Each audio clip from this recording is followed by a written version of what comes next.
Hello, everyone. Welcome to the Academic Resource Center's Introduction to Google Calendar. I'm Betsy Malarczyk. I'm a Learning Skills Specialist with the ARC. Today, we're going to be going over how you can use Google Calendar to keep yourself organized and how you can use it to come up with a detailed study schedule for yourself. So what we're going to be going over this session, we're going to start with some of the basics, adding classes, creating different calendars, and adding major assignments. Towards the end, we're going to talk about creating a study schedule, and we're going to discuss integrating Canvas. So one question that a lot of students ask when they come to Georgetown is why use Google Calendar? Some of the obvious reasons are because it syncs up with Georgetown accounts and it's Georgetown's primary scheduling method. So if you are planning on interacting with faculty, if you're planning on interacting with student organizations or staff organizations, then this is already going to set you up for success and make it easier for you to engage with those parties. On the other hand, it's also useful because it's highly customizable. It works on both your phone and your computer, and it sends notifications to keep you on track. Those notifications can come to you on your phone, on your computer, even via email. So that's one of the reasons I find it incredibly helpful. So we're going to start by going over how to create an event in order to add classes to Google Calendar. And for this, we're going to get practical. So what I have here is my hypothetical course schedule. I have 4 of my 5 classes here, and I've color-coded them so that I can keep an eye on which courses I have on which day. In order to create an event and add a new class, I am going to go up here to the upper left-hand corner and press Create. Now I'm going to enter the name of my course, which is Problem of God. And I'm going to add the time, which is 9 a.m. to 9:50.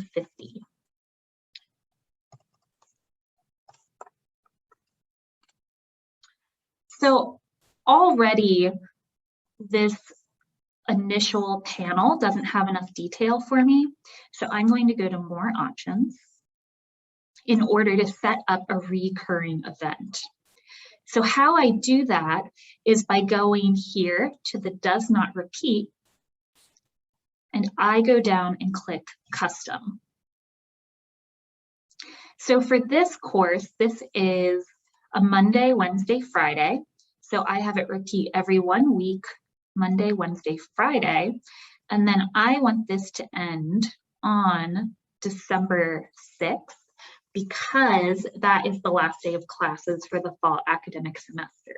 I'll still have coursework after that point, but I won't be continuing to go to classes.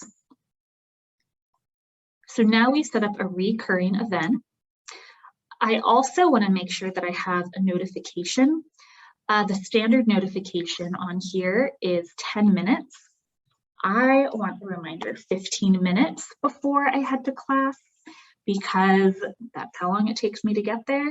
And then this is something we're going to go over. I also want to make sure it's on my course schedule calendar.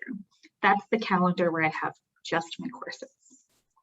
I also want to change the color to one I haven't used yet, which is grape.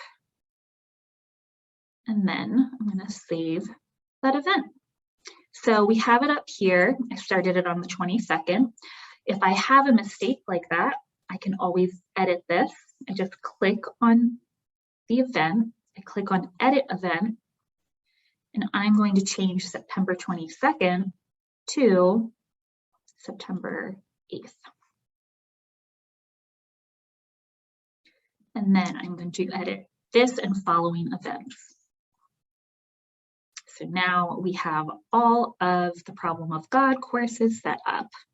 This gives me a full look at my semester. So I mentioned before having a different calendar. Different calendars are something that can help you stay organized depending on how many items you want to add to your Google Calendar. So there are some advantages, which are you can look at your calendar separately. So right now I just have my course schedule up.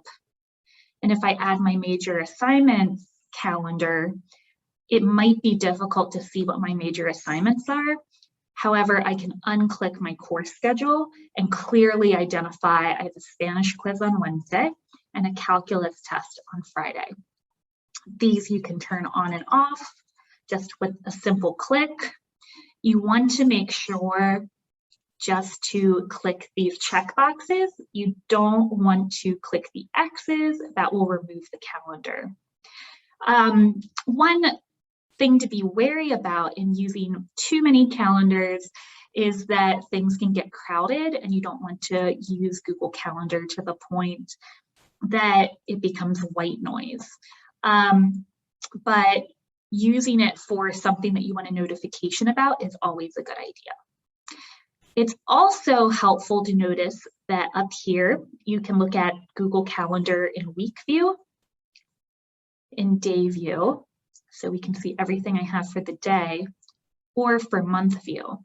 Now the month view is not very helpful when I'm looking at all of these events, but if I unclick my course schedule, I can see I have a major assignment Wednesday the 22nd and Friday the 24th. So I generally go with week view.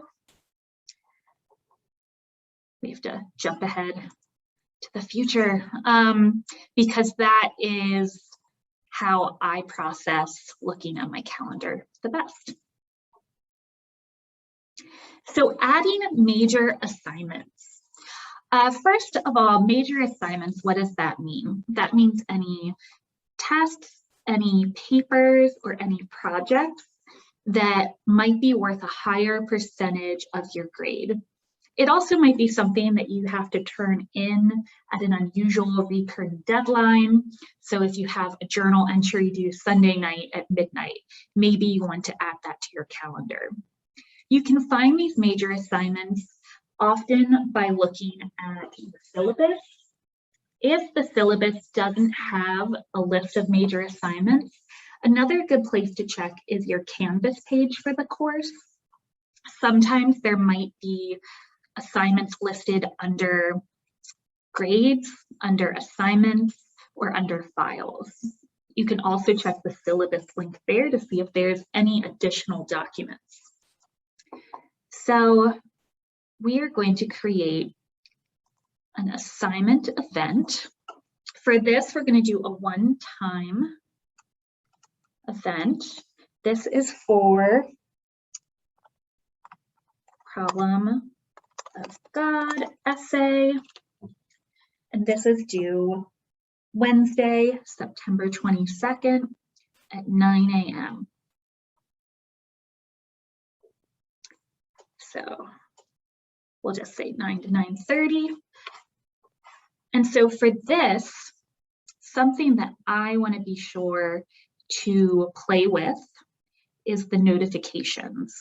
So I'm going to go to more options, and I am going to add a notification. So one of the best features about Google Calendar is I can make the notifications highly customizable. I don't want a reminder of this 10 minutes before. I want this 5 days before. So that's when I'm going to get a notification on my phone that I have this major essay due. That's not enough.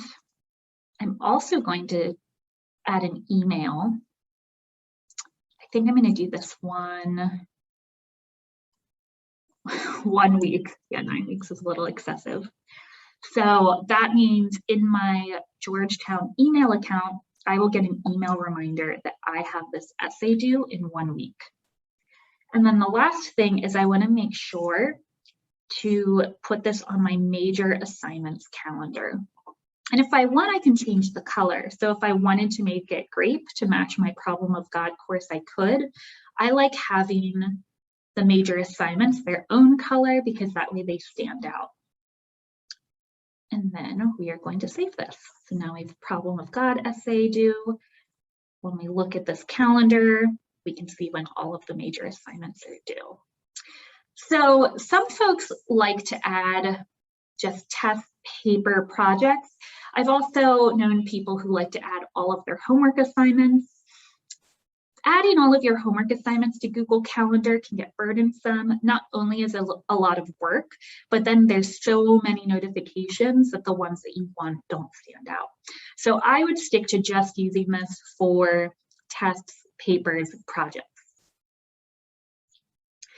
Of course, with Google Calendar, something that can help with the notifications is adding the Google Calendar app.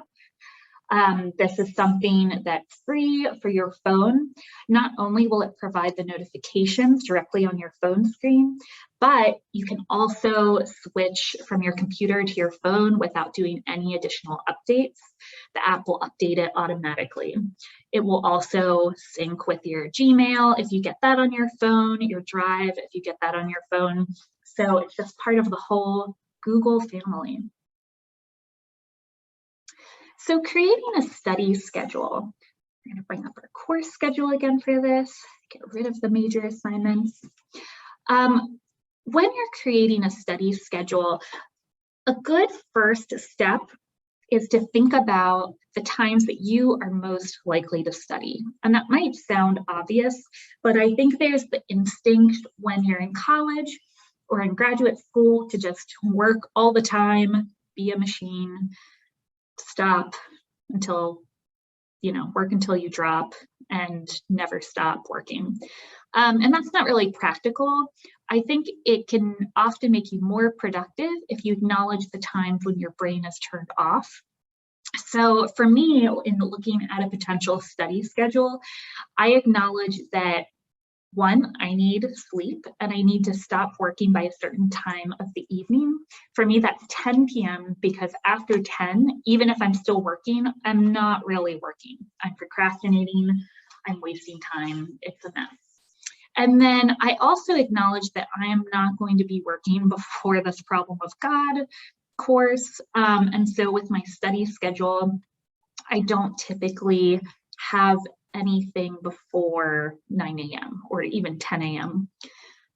With my study schedule, I also tried to, if I can, do work for a course after the course on the same day, because I know sometimes I'm more motivated to do that work. That's not always possible, but that's what I tried to do. And then I also acknowledge that Friday, I'm a very sleepy person. I do not like to work, so I try not to put any schoolwork on Friday. Having said that, it will happen. I also didn't look at a weekend study schedule, which is going to be important as a college student, but I try to leave that free so that I'm open to either relax or to, meet up with some friends. So for my study schedule, here we go. It's in lavender. It looks like a lot, but I did keep within my specifications. Everything here ends at 10 p.m. I don't have anything before 10 a.m. One thing that is important to note when coming up with a study schedule is that for one course credit, expect to spend 2 to 3 hours studying. So for a 3-credit course, try to schedule 6 hours. And again, what I have here is not including weekends. This is my aspirational study schedule. It's also important to be specific in your goals of what you will study during that time. So what Google Calendar can help me with is, instead of saying Monday night, I'm doing homework from 4 until 10, I'm telling myself I'm going to do a sociology block at this time and a poli-sci block at this time.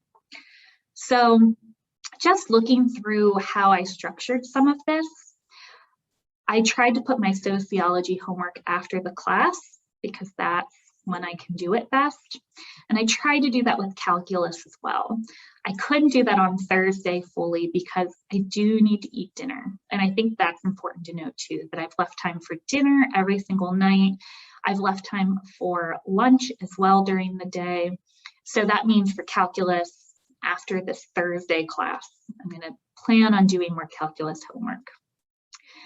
For Spanish, that's the one I can't do it directly after class because I have lunch. So that ends up being early the next day in this time when I don't really want to be working. I want to be sleeping late and living my best 2 p.m. class life. But I know that I'll be happier in the long run if I use this time for good.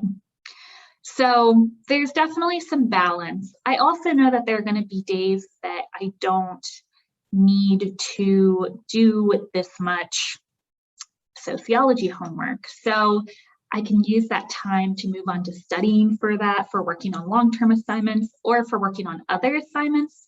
What's important is that I know I have time set aside for each course so that I can work on it. So what we're going to add is some study time for Problem of God. I'm going to say Problem of God homework. And we are going to be adding this starting on the 8th. We're going to do Monday, Wednesday, Friday from 10 to 12. So we are doing that right after class, which is my dream of doing it right after class, but I'm still leaving time for lunch. So repeat every 1 week, Monday, Wednesday, Friday, ends on December 6th, which again is the last day of classes for the fall semester. I say done, and then down here, we want to make sure to put it on the study schedule calendar so that we can look at it separately if we need to. So we are going to save this, go back to this week, and it fits in really well. I see that we're gonna have some busy mornings, but then we'll have a break for lunch. One thing that can be helpful with customizing this is if you have more specific goals, you can go back and edit a block. So if I want to just look at my major assignments and my study schedule, and I see I have Problem of God essay due Wednesday, I can change this block to, we'll say finish Problem of God essay. So that way I have that specific focus. And if I click save, I can just edit this event, not all of the events. And now I have the more specific goal for that study block. You can still come up with that goal and not necessarily change the calendar event, but I think that can be helpful sometimes when you're planning. So now we're going to move on to integrating Canvas. For that, I'm going to enlarge the screen. What integrating Canvas does is add your Canvas calendar to your Google Calendar. So you're adding your Canvas calendar as its own separate calendar. That means you can make it disappear or appear exactly as you can with that study schedule or that major assignment calendar. Something that's important to note with adding your Canvas calendar is that it will only reflect what your professors actively add to Canvas. So this will not automatically add all of your assignments to your calendar.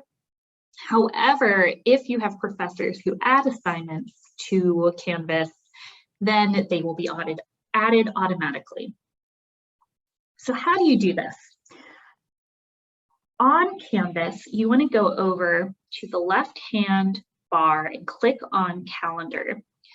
And this view will show you in the calendar what is going to be uploaded to Google Calendar. So this is a good idea, whatever preview you see here, of what would be integrated to your Google Calendar. I don't have anything because I'm not actively enrolled in courses, but you might have something for one class, for all of your classes, or for no classes. And then on this calendar page, you want to click on this link in the bottom right-hand corner labeled Calendar Feed. That is the link you want. What the Calendar Feed link will bring up is a link here that you want to copy, and that is the link to your Canvas calendar. So copy that link. Then what you will do is on Google, go to Settings. So I can show you that. We go over here up to the top. We click on Settings.